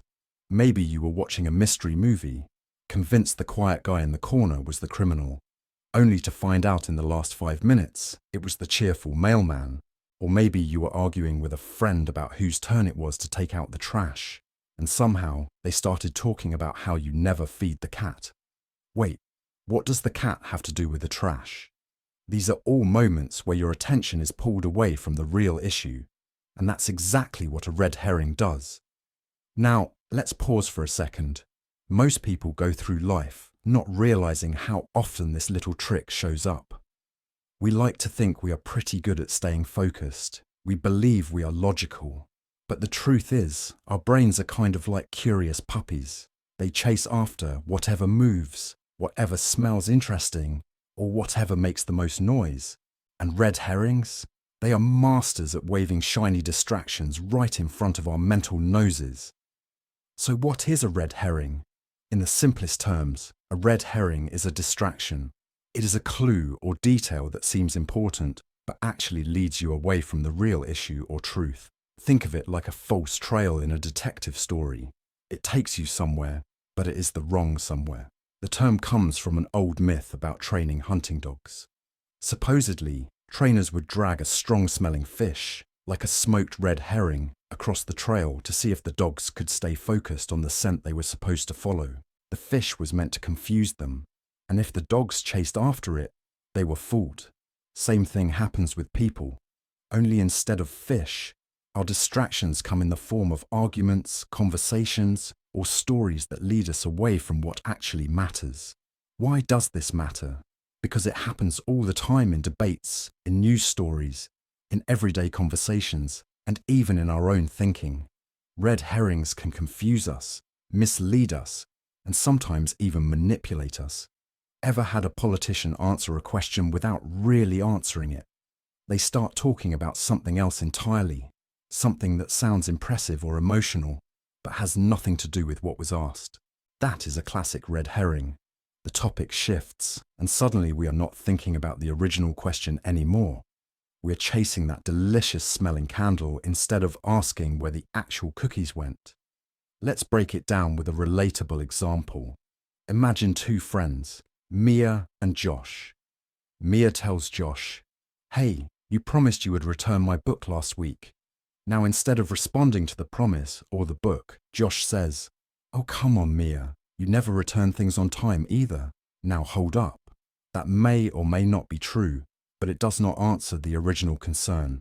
Josh has just thrown a red herring into the conversation. He has redirected the discussion so that now they're talking about Mia's track record instead of his broken promise. It is like a magician making you look at one hand while the other hand hides the trick. And just like that, the real issue disappears. This is not just about arguments. Red herrings can show up in your own thinking too. Say you are trying to study, but you keep thinking about how messy your room is. You tell yourself, "Well, I cannot focus until I clean up." So you spend the next hour cleaning. Sure, you feel productive, but deep down, you know you were just avoiding the thing you actually needed to do. Your brain tossed itself a red herring, and you bit. Hard. Now for a powerful real-world example. In the early 1990s, a famous legal case unfolded involving a man named O.J. Simpson. During the trial, one of the most talked about pieces of evidence was a pair of gloves. The prosecution believed the gloves connected Simpson to the crime scene, but when Simpson tried them on in front of the jury, they appeared too small. His lawyer famously said, "If it does not fit, you must acquit." The moment was dramatic. It captured everyone's attention, but many legal experts argued later that the glove moment was a red herring. It distracted from a mountain of other evidence. People focused on the gloves, not the broader context. Whether or not you believe the verdict was right, it is a clear example of how a single dramatic moment can pull attention away from more important details. So how do we deal with red herrings? The first step is to notice them. Pay attention to when a conversation suddenly changes direction. Ask yourself, are we still talking about the original issue? If not, gently steer things back. Stay on track, even when your brain wants to wander. And when you are listening to news, debates, or even your own thoughts, remember to sniff out the distractions. Just because something smells strong does not mean it is important. At the end of the day, red herrings are not always bad. In mystery novels, they are fun. They keep us guessing. But in real life, they can be sneaky. They can make us miss what really matters. And the more we become aware of them, the more we can stay focused, think clearly, and make better decisions. So the next time someone changes the subject in an argument, or you get lost in a distraction that seems urgent but is not, just picture that scented candle labeled Grandma's Kitchen. Take a deep breath, smile, and ask yourself, where are the real cookies? You are sitting at dinner with your little brother. You tell him to eat his vegetables. He crosses his arms, looks you dead in the eyes, and says, "You didn't eat your broccoli last night. Why should I?" You blink, caught off guard. You want to say something smart back, but part of you is thinking, well, he's got a point. And just like that, the vegetable debate is over, and you are left trying to figure out what just happened. That, my friend, is a perfect example of something called the Quoque fallacy. But hold on, we will get to that in a second. First, let's talk about something most people struggle with, even if they don't realize it. We love catching other people being hypocrites. It is almost instinct. Think about it. When someone criticizes us, what is one of the first things we do? We look for something they did wrong, so we can throw it back in their face. Someone tells you to stop being late, and you go, "You were late just last week." Someone tells you to stop scrolling on your phone so much, and you immediately remind them of how they watched an entire season of a show in one weekend. We do it all the time, and it feels good, like we just won something. But did we? Here's where it gets interesting. That kind of response, while satisfying, actually avoids the point. It does not deal with the actual issue. Instead, it flips the focus onto the other person. That is where the Quoque fallacy comes in. Quoque is Latin. It literally means you too, and the fallacy works exactly like it sounds. When someone makes a criticism or an argument, and instead of responding to it directly, you say, "Well, you do it too." That is Quoque. It is a kind of logical fallacy, which is just a fancy way of saying a bad argument that looks convincing at first, but actually does not prove anything. Imagine someone says smoking is bad for your health, and you respond, "But you smoke." That may be true, but it does not change the fact that smoking is still bad for your health. Their behavior might be hypocritical, but it does not make their argument wrong. This matters more than you might think. Quoque can show up in almost every kind of argument, from family discussions to online debates to political speeches. It often sneaks into conversations without people realizing it. The problem is, it distracts from the real issue. Instead of having a conversation about whether something is true or false, helpful or harmful, we end up talking about who is being more consistent or less hypocritical. And that can derail a perfectly good discussion. Let's break it down with another example. Let's say a friend tells you, "You should recycle more, it's good for the environment." And you respond, "Oh please, I saw you throw away a plastic bottle yesterday." That may feel like a checkmate moment. But think about it. Does your response actually prove that recycling is not good for the environment? No. All it proves is that your friend is not perfect, which we already knew, because nobody is. This fallacy shows up all over the place, but one of its favorite places to hang out is in politics. Politicians love using Quoque to avoid taking responsibility. Let's say a politician is accused of corruption. Instead of addressing the accusation, they might say, "Well, the other party did worse things when they were in power." And people start arguing about who was more corrupt instead of focusing on the original accusation. It becomes a blame game, not a search for truth. Now, here is where things get a little more subtle. Sometimes, pointing out hypocrisy is useful. If someone is pretending to be a moral authority while breaking the same rules, it can be relevant to the discussion. For example, if a company says it cares about the environment but secretly dumps toxic waste in rivers, exposing that hypocrisy matters. But even then, we still have to separate the truth of the claim from the person saying it. Hypocrisy might make someone less credible, but it does not automatically make their argument false. There is a great story from history that shows this fallacy in action. Back in the early 1900s, there was a famous American lawyer named Clarence Darrow. He was known for being a brilliant speaker. During one case, someone tried to discredit a witness by pointing out that the witness had once lied in the past. Darrow calmly said something like, "Just because a man lied once in his life does not mean he cannot tell the truth now. Otherwise, none of us could ever be believed." It was a powerful reminder that attacking the person is not the same as addressing the argument, and it is a lesson that still applies today. Even in our personal lives, this fallacy can do damage. Think about arguments between friends or couples. One person brings up a problem, and instead of dealing with it, the other fires back with a, "Well, you do the same thing." The original problem gets buried under a pile of accusations, and suddenly nobody is listening anymore. Everyone is just defending themselves. It turns the whole conversation into a ping-pong match of blame. So what can we do instead? First, recognize when this fallacy is happening. If someone criticizes you and your first instinct is to point out their flaws, pause for a second. Ask yourself, is what they are saying true, even if they are not perfect? That small moment of honesty can change everything. It can lead to a real conversation instead of just a fight. And if you are the one making a point, try not to expect perfection from others. Focus on the idea, not just the person. Remember, good advice can come from someone who does not always follow it.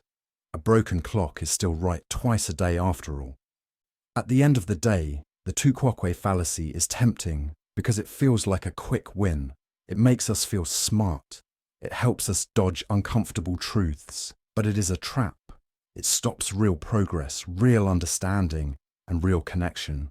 If we want better conversations, better debates, and better relationships, we have to stop saying "you too" and start asking, what can we learn from this?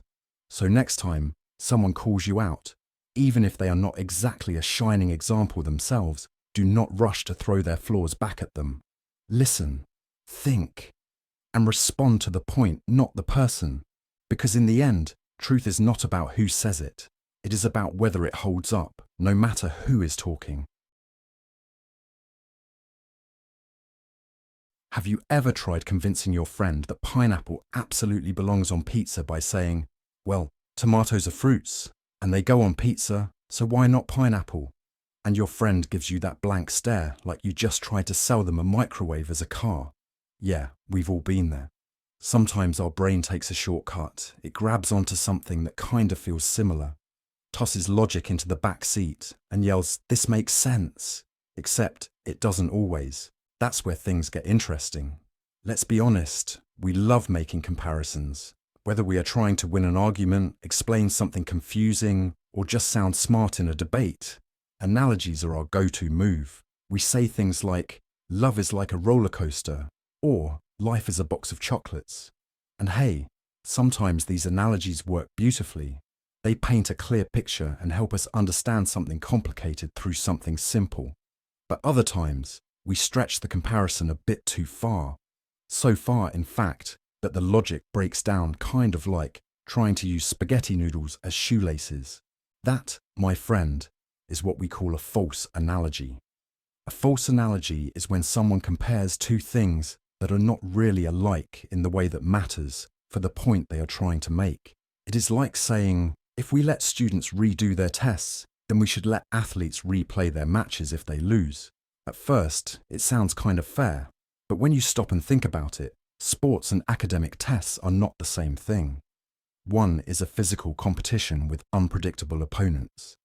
The other is usually about demonstrating what you learned. Just because they both involve performance does not mean the rules for one should automatically apply to the other. But here is the tricky part. False analogies feel convincing. They sound smart. They sneak into conversations when people are not paying close attention, and because they rely on emotion and surface-level similarities, they often get a free pass. Our brains like shortcuts. If something feels right, we are less likely to dig deeper and ask, wait, are these things really that similar?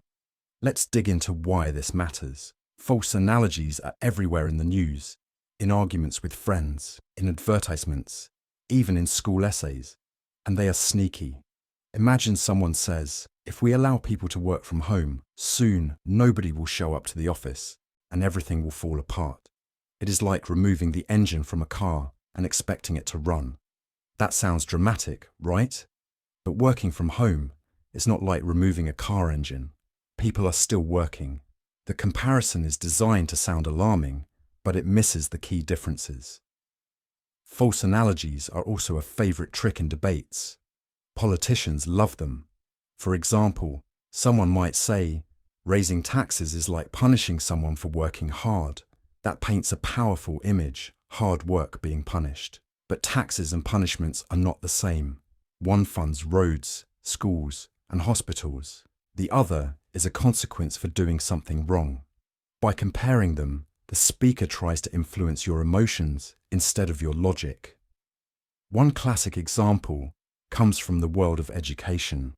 There was a school policy debate where someone argued, if we ban phones in classrooms, we might as well ban books too. After all, both can be distractions. On the surface, that sounds consistent, but it falls apart fast. Books are educational tools with a long history of supporting learning. Phones can also be educational, but they are often used for messaging, games, and social media in class. So lumping them together ignores the actual differences in how they are used. Here is a famous real-world analogy that caused quite a stir. In a courtroom during a major trial, a defense lawyer said something like, "This case is like a witch hunt. My client is being unfairly targeted just like people were during the Salem witch trials." Now that is a bold comparison. Witch hunts involved hysteria, zero evidence, and people being punished for imaginary crimes. A modern courtroom trial, with lawyers, judges, and evidence, is not the same thing. But the analogy stirred up emotions, and for some people, that was enough to sway their opinion, even if the logic was shaky. So how do we protect ourselves from falling for false analogies? The best trick is to slow down and ask a simple question. Are the two things being compared actually similar in the way that matters? Or is the speaker just trying to make them sound similar? Ask yourself, what are the differences between these two things? Do those differences affect the outcome? The more you train yourself to spot the gaps, the better you get at avoiding this logical trap. And hey, you do not have to become a logic robot to do this. You just need a bit of curiosity and the willingness to question what you hear. It is kind of like shopping online. Just because two shirts look the same in the pictures does not mean they are the same when they arrive. One might be made of soft cotton, the other feels like a plastic bag. You need to check the details. At the end of the day, analogies are powerful. They help us explain, persuade, and understand. But like any tool, they can be used well or poorly. A good analogy can open your mind. A bad one can close it. So the next time you hear someone say, "This situation is just like that one," take a moment. Think it through. Are they really alike? Or is it just another case of pineapple and pizza? Imagine this. You are standing in the grocery store trying to choose between two brands of cookies. One package says all natural ingredients in a big green font with leaves and sunshine on the label. The other one just says chocolate chip cookies and looks kind of plain. Without even thinking twice, you grab the first one. It feels healthier, safer, maybe even tastier. But have you ever stopped to wonder why? Why does the word natural make something instantly feel better? Is it actually better? Or are we just being tricked by clever packaging? Let's be honest, most of us have done this at some point. Whether it is cookies, shampoo, toothpaste, or even medicine, we tend to believe that if something is natural, then it must be good. And if something is artificial or made in a lab, it must be bad. It feels like common sense. Nature is pure. Science is suspicious. But here is the thing. This way of thinking, although super common, can lead us into some pretty weird and even dangerous decisions. And it all comes down to a sneaky little trick our brains play on us called the appeal to nature. So what exactly is the appeal to nature? In simple words, it is the idea that something is good, right, or better just because it is natural, and that something is bad, wrong, or worse just because it is not. It is a type of thinking mistake, also known as a logical fallacy, and while it sounds harmless on the surface, it can mess with our ability to make smart, informed choices. Let me give you a simple example. Imagine someone says, "You should drink this herbal tea instead of taking medicine. It is natural, so it must be safer." That sounds nice, but it is not actually a strong argument. Just because something is natural does not automatically mean it is safe or effective. For instance, arsenic is natural. So is poison ivy. So are viruses. But I am guessing you do not want any of those in your body. On the flip side, things like vaccines, antibiotics, or painkillers might be made in a lab, but they have saved millions of lives. So clearly, whether something is natural or not does not automatically tell us if it is good or bad. What matters is how it works, what it does, and how it affects us. Now, you might be wondering, okay, but why do we fall for this in the first place? It is actually kind of interesting. Our brains have evolved to see nature as safe and familiar. Thousands of years ago, trusting what came from nature probably helped humans survive. If your ancestors knew which berries were safe and which ones made people sick, they were more likely to live long enough to pass on their knowledge. But now, in the modern world, that instinct can backfire. We are surrounded by products, marketing, and information, and sometimes our natural is better instinct makes us ignore science, evidence, or common sense. Take food, for example. The label organic or natural often makes us think something is automatically healthier, but those words are not always clearly defined or regulated. A product might be called natural and still be packed with sugar or saturated fat. Meanwhile, something with a scary chemical name might just be a type of vitamin or harmless preservative. The name alone does not tell you much. It is kind of like judging a book by its cover. Sometimes the prettiest cover hides the worst story. This type of thinking does not stop at food either. It shows up in parenting advice, health trends, even in how we think about relationships and emotions. Some people say things like, "It is natural to get angry, so I should not have to control it," or "Monogamy is not natural, so it is unrealistic." Again, these are interesting points, but they are not strong arguments on their own. Just because something is natural does not mean it is helpful or moral or even desirable. Nature can be beautiful, but it can also be brutal. It is natural for lions to eat gazelles, but that does not mean we should act like lions. One of the most famous examples of the appeal to nature in action comes from the world of alternative medicine. In the early 2000s, there was a big rise in the use of something called latrelle, which is a substance found in apricot seeds. Some people claimed it could cure cancer because it was natural, but studies showed that latrelle was not only ineffective, but could also release cyanide in the body, which is extremely toxic. Still, many people took it because they trusted nature over modern medicine. That trust, based on the appeal to nature, led to real harm. And that is why this fallacy matters. It is not just a quirky thinking error. It can have serious consequences. It can affect your health, your money, your beliefs, and even your relationships. When we assume that natural means good, we stop asking important questions. We stop looking at evidence. We stop thinking critically. And that is when we become easy to manipulate. Marketers love the appeal to nature because it works. Companies know that slapping the word natural or clean or green on a product makes people feel better about buying it. It does not even have to mean anything. There is no magical force in nature that guarantees safety or quality.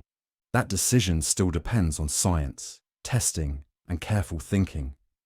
Now, this does not mean you have to throw out your herbal teas or stop eating organic veggies. Not at all. The key idea here is not to hate nature. It is just to recognize that the word natural is not a shortcut to truth. It is a word, a label, a feeling, and sometimes it is used more like a marketing trick than an honest description.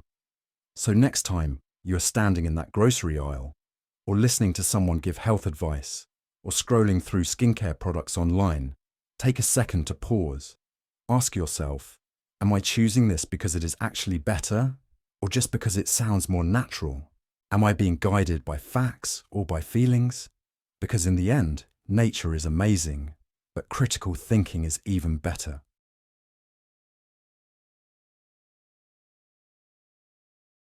You are sitting at a family dinner, enjoying your food, when suddenly your aunt turns to you and says, "So, Have you stopped lying to your boss yet? You freeze for a moment. What? You never said you lied to your boss. But now everyone at the table is looking at you like you just kicked a puppy. You try to explain, but it is already too late. The question itself made you look guilty, no matter how you answer it. This is not just awkward family drama. It is actually a classic example of something sneaky called a loaded question, and it happens more often than you think. Most of us go through daily life answering questions without really thinking about how those questions are framed. We hear a question, we answer it. It seems simple, right? But sometimes a question can carry an assumption inside it, like a hidden trap. And when we answer it directly, we fall right into that trap without even noticing. This is what makes loaded questions so tricky. They look innocent on the surface, but they carry a hidden accusation or an unfair assumption that is designed to box you in. And once you're in that box, it is hard to get out without looking guilty or dishonest. So what exactly is a loaded question? A loaded question is when someone asks something that contains a hidden assumption. That assumption may not be true, but the question is designed in a way that makes it hard to answer without accepting the assumption as fact. In other words, the question is not really fair because it already assumes something about you or the situation. For example, if someone asks, "Why are you always late?" the question already assumes that you are always late. If you try to answer it by explaining why you were late today, you are sort of admitting that you are always late, even if that is not true. It is like being asked, "Have you stopped cheating on your tests?" If you say yes, it sounds like you used to cheat. If you say no, well, now it sounds like you are still cheating. Either way, the question has trapped you. This fallacy, or logical trick, can show up in all kinds of conversations. You might hear it during arguments, political debates, interviews, even casual conversations between friends or classmates.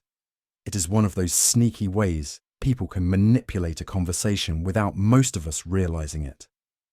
Why does this matter? Because loaded questions can be used to unfairly accuse someone, push an agenda, or make someone look bad without actually proving anything. They create pressure and confusion, and they force people to defend themselves against something they never even admitted to in the first place. Imagine you are a student, and your teacher asks, "Why do you always copy from your seatmate instead of studying?" Even if you have never copied a single answer in your life, you now look suspicious. Or imagine you're in a job interview, and the interviewer says, "What made you decide to stop being unreliable?" That question could destroy your chances, even if you have a solid record of being dependable. And it is not just personal situations where this happens.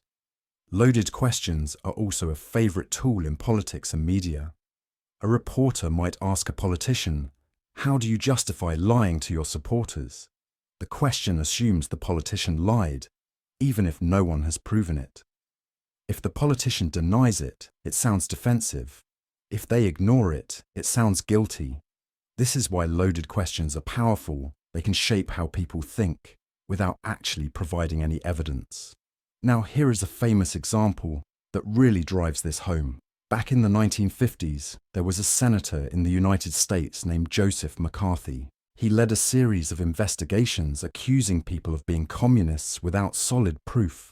In one case, during a hearing, a man was asked, "Are you now, or have you ever been a member of the Communist Party?" It was a loaded question. If the person said no, it might still raise suspicion. If they said yes, even if it was decades ago, their reputation would be ruined. It was a no-win situation. The question itself made people look guilty just by being asked. That era became known as the Red Scare, and it ruined lives. People lost jobs, friendships, and reputations, not because they were proven guilty, but because they were asked the wrong kind of question, one that assumed guilt without giving them a fair chance to explain. Loaded questions are not just clever tricks, they are unfair. They create false choices, and they can seriously damage someone's reputation, confidence, and ability to defend themselves. So how can you spot a loaded question when it is thrown at you? First, listen for any assumption in the question.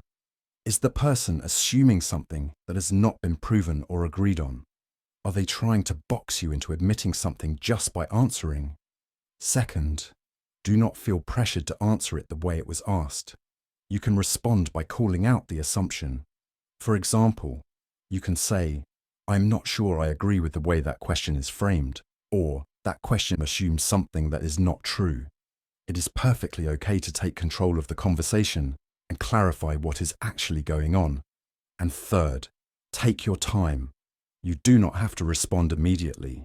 Loaded questions are meant to catch you off guard, so if you need a moment to think, take it. At the end of the day, conversations should be fair and respectful. We all deserve to be asked questions that are clear, honest, and free from sneaky assumptions.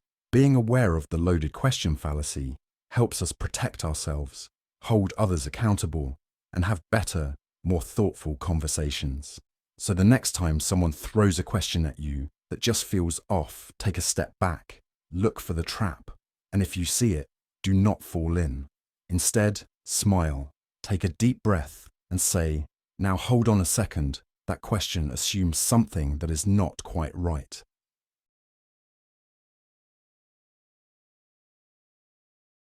Imagine this. You are sitting at a family reunion. Your uncle, let us call him Uncle Ron, is going on and on about how people from your hometown are the kindest, most honest folks you will ever meet. Salt of the earth, he says. But then someone mentions that last week, a guy from that same hometown got caught cheating on his taxes. Without missing a beat, Uncle Ron replies, "Well, no real person from our town would do that." Everyone just nods like that made perfect sense. But wait, did you catch what happened there? Uncle Ron did something sneaky, even if he did not mean to. He changed the definition of who counts as a real person from the hometown just to protect his idea that everyone from there is honest. It is a bit like playing a game where you change the rules every time you start to lose. That little move is actually a logical fallacy called the No True Scotsman Fallacy. And believe it or not, it shows up everywhere from family dinners to internet debates to politics and beyond. Now, let us take a step back. Think about how people argue sometimes. You might hear someone say, "No true fan of this band would ever like their new album," or "No real gamer would play that mobile game." Maybe you have even said something like that yourself. It sounds like a strong opinion, but there is something a little off about it. What is happening here is not just a strong preference. It is a way of dodging criticism by changing the definition of a group to fit what you want it to be. And that is where most people get tripped up. We all love to group ourselves with others. We like to belong to something, whether it is being a fan of a sports team, following a diet, being part of a political party, or even just being from a certain place. These groups give us identity. But when someone in that group does something we do not like or agree with, it can feel uncomfortable. That is when the No True Scotsman fallacy slips in like a little mental escape hatch. It lets us say, "Oh, well, they are not a real part of the group, so we do not have to deal with the contradiction." So, what exactly is the No True Scotsman fallacy?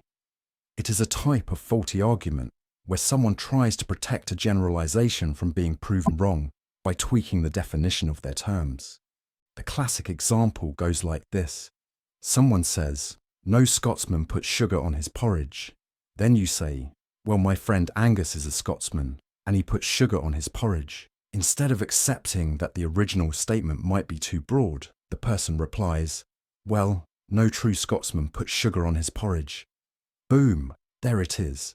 Instead of admitting that the original claim might need some rethinking, the person moves the goalposts. They redefine what it means to be a true member of that group, just to keep their statement alive. It is like saying, "Anyone who disagrees with me just does not count," which, of course, makes it impossible to have a real conversation or learn anything new. So why does this matter? Because it happens all the time, and it shuts down understanding. When we use the No True Scotsman fallacy, we are not just being stubborn, we are actually blocking the chance to think critically and grow. Imagine a friend tells you they are vegetarian. Then you see them eating fish and you say, "I thought you were vegetarian." They respond, well, real vegetarians do not eat fish, so I guess those people are not real vegetarians. What happened there is not a thoughtful explanation. It is a quick way to avoid a complicated conversation about how different people define things differently. And yes, sometimes definitions do matter. Some terms really do have clear meanings. But in many cases, people use the no True Scotsman move, not to clarify, but to defend a personal belief or stereotype they do not want to question. Let us look at how this fallacy plays out in bigger situations. In politics, for example, you might hear something like, no true patriot would criticize the government. That kind of statement makes it almost impossible for someone to speak up without being labeled unpatriotic, even if they love their country and want to make it better. In religion, someone might say, no true believer would ever doubt. That shuts down people who are honestly trying to explore their faith.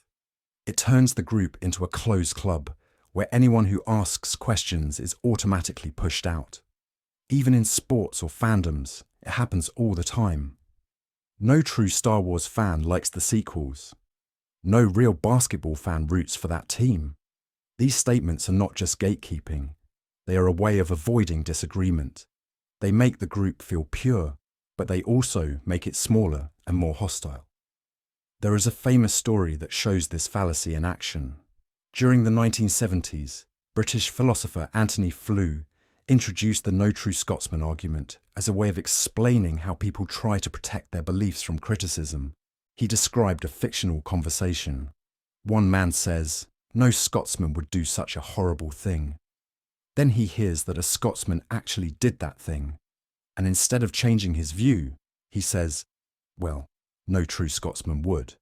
Flew used this example to show how people use these tricks to avoid changing their beliefs, even when the facts are right in front of them.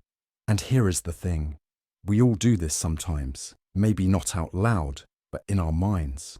When someone from our favorite group behaves badly, it is tempting to say, they are not one of us. But being able to admit that no group is perfect, that people are complicated, is a sign of maturity and real understanding. It is okay to love a group or an identity while also recognizing its flaws. That is what makes beliefs stronger in the long run, not weaker. So, next time you hear someone say, no real friend would do that, or no true artist would ever sell out, take a second to pause. Are they having a real conversation? Or are they just protecting a belief by changing the rules? Spotting the no True Scotsman fallacy does not mean you have to argue with everyone, but it does mean you can listen more carefully, ask better questions, and maybe help people see things in a clearer way.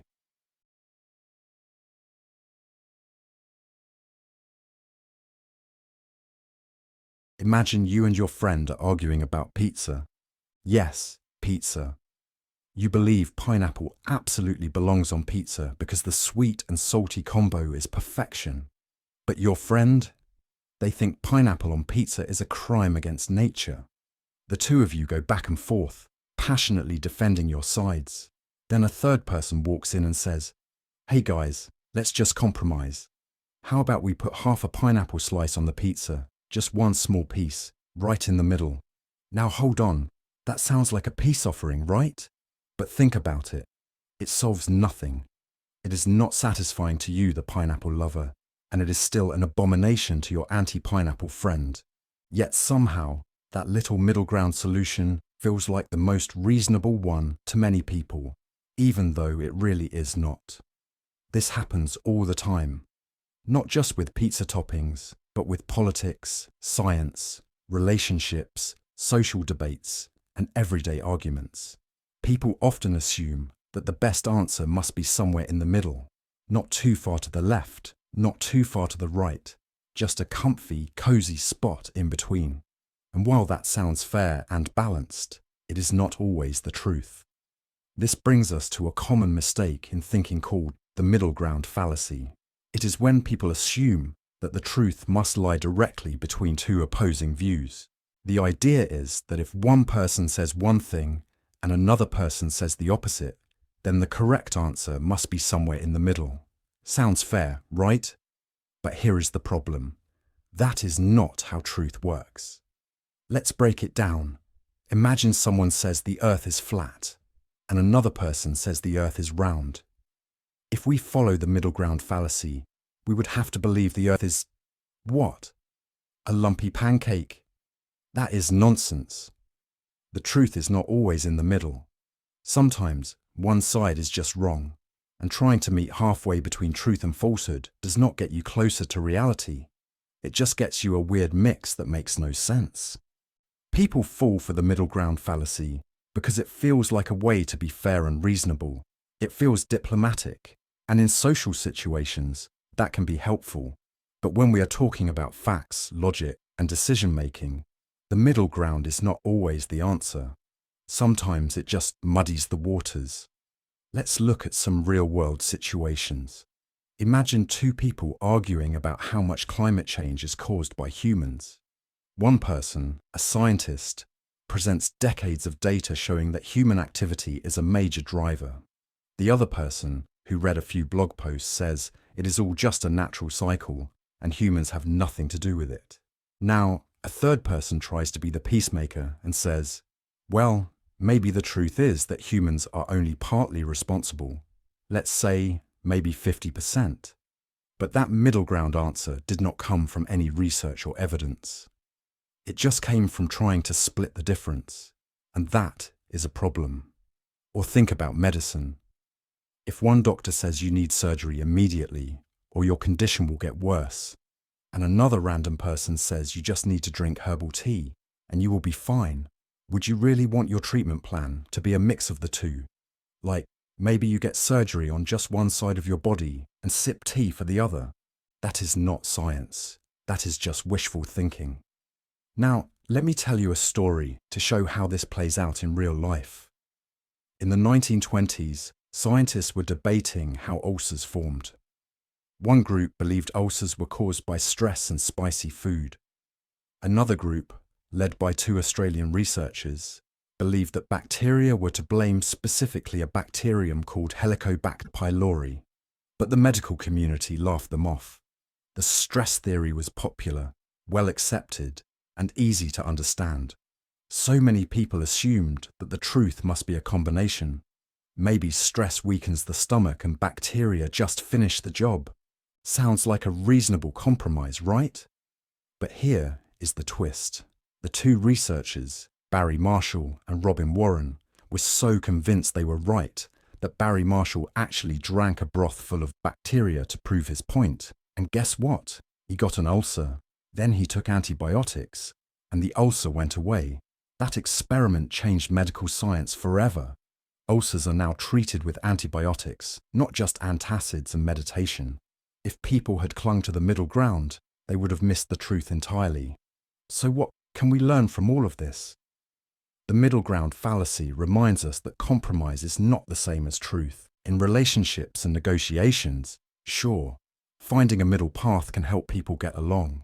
But when we are searching for facts, evidence matters more than balance. The truth does not care about fairness. It just is. Now that you know this, you will start to see the middle ground fallacy everywhere. In debates on social media, in news reports trying to appear neutral, in classrooms where teachers try to present both sides of an issue, even when one side has zero evidence. Being in the middle might feel safe, but sometimes it is just standing in the fog, away from clarity. Next time you are in a discussion and someone says, well, the truth is probably somewhere in the middle, pause and think. Is that really true? Or are they just trying to avoid taking a stand? Ask yourself, what does the evidence say? Not what feels balanced, but what is actually supported by facts. Because while it is nice to get along, and it feels good to be the peacemaker, real understanding comes from following the truth, not just splitting the difference. And please, for the love of pizza, do not let anyone put a single piece of pineapple in the exact middle. It is not solving the argument. It is just ruining the whole slice.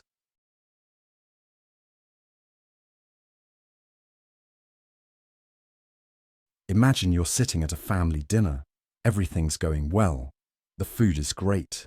The conversation is light, and then boom, your uncle leans back in his chair, wipes his mouth with a napkin, and says, "Aliens built the pyramids."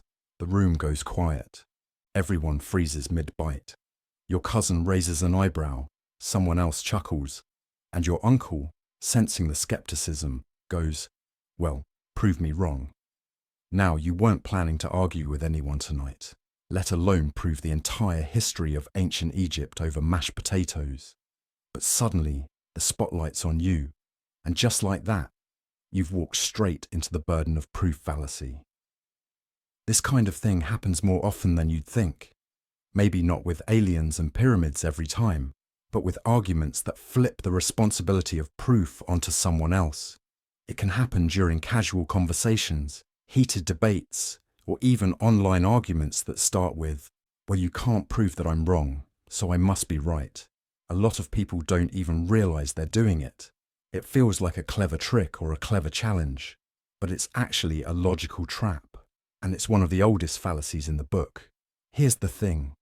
Most of us were never formally taught how to spot bad arguments. We know how to argue with people, sure, but knowing when an argument is flawed, that's a different skill entirely. And the burden of proof fallacy is especially sneaky because it hides behind confidence. When someone flips the question and tells you to prove them wrong, it feels like they've won. But have they? Not quite. Let's talk about what the burden of proof fallacy actually is. In plain English, it's when someone makes a claim, but instead of backing it up with evidence or reasons, they expect you to disprove it. It's like someone saying, "Unicorns live in the forest behind my house." And then when you raise an eyebrow, they say, "Can you prove they don't?" That's not how good arguments work. If you make a claim, especially an unusual or extraordinary one, it's your job to support it, not everyone else's job to tear it down. In everyday life, the burden of proof just means the responsibility to provide evidence. If I tell you it's raining outside, you might ask to see. I can show you a window, a photo, or step outside and get wet. That's me taking on the burden of proof. But if I just say, "It's raining," and when you ask, I go, "Well, you can't prove it's not," then I'm being lazy with my argument and probably annoying. This fallacy shows up all the time. In fact, it thrives in online debates. Think about those threads where someone says something controversial, like, "Vaccines are dangerous," or "The moon landing was fake." And when challenged, they immediately reply with, "Prove me wrong." This puts the entire weight of the conversation on the other person, even though the original claim hasn't been supported at all. It's a way of shifting attention, dodging responsibility, and making the other side look like the one who has to do all the work. But here's the deal. Extraordinary claims require extraordinary evidence. That means the more unusual or bold your claim is, the more evidence you need to support it. You do not get to make a wild statement and then sit back while everyone else scrambles to disprove it. That is not how logic works. That is how conspiracy theories spread and misunderstandings multiply. Now, let's imagine this in a more relatable way. Let's say your friend tells you they saw Bigfoot while hiking. You ask, "Did you take a photo?" They say no. You ask, "Was there any fur, tracks, anything?" Again, nothing. But then they go, "Well, you can't prove I didn't see him." That might be true. You can't prove they didn't, but that doesn't mean you have to believe it. The burden of proof is still on your friend. They're the one making the claim. Without evidence, you are completely within reason to remain skeptical. This fallacy also sneaks into relationships and friendships. Have you ever had someone say, "You never care about me," and when you ask why, they respond, "Well, prove that you do." It turns something emotional and complex into a courtroom drama. Instead of talking about feelings and evidence and examples, it becomes a demand for proof on something that wasn't even clearly defined in the first place. Again, it's about shifting the responsibility unfairly. And here's where it gets really interesting. One of the most famous examples of this fallacy was pointed out by philosopher Bertrand Russell. He described something called Russell's teapot. He said, "Imagine if someone claimed there was a tiny teapot orbiting the sun somewhere between Earth and Mars. You can't see it, you can't detect it, but it's there. And if someone doesn't believe you, you say, well, can you prove it's not there? See the problem? The fact that it can't be disproven doesn't make it real. Just because a claim hasn't been shown to be false doesn't mean it's true. That's why the burden of proof always lies with the person making the claim. So why does this matter? Because if we let people avoid the burden of proof, we make it easier for false ideas to spread. We open the door for manipulation, misinformation, and confusion. If people can make any claim they want and then say, prove me wrong, then logic and reason are out the window. You could argue that invisible dragons live in your basement and no one could stop you, but they also wouldn't have to believe you. Understanding the burden of proof fallacy helps us have better conversations. It helps us avoid falling for tricks that look like strong arguments, but are really just shifting the work onto others. It teaches us to pause and ask, who's making the claim here? And where's the evidence? It's not about being mean or overly critical. It's about being fair and honest in how we argue. So the next time someone tells you something wild like, the earth is flat, or cats secretly run the government, and then follows it up with, well, you can't prove I'm wrong. You'll know exactly what's happening. You're not stuck trying to disprove nonsense. You're just dealing with a burden of proof fallacy. And now you have the tools to call it out. Or at the very least, to smile, take a bite of mashed potatoes, and say, actually, you made the claim. The burden's on you.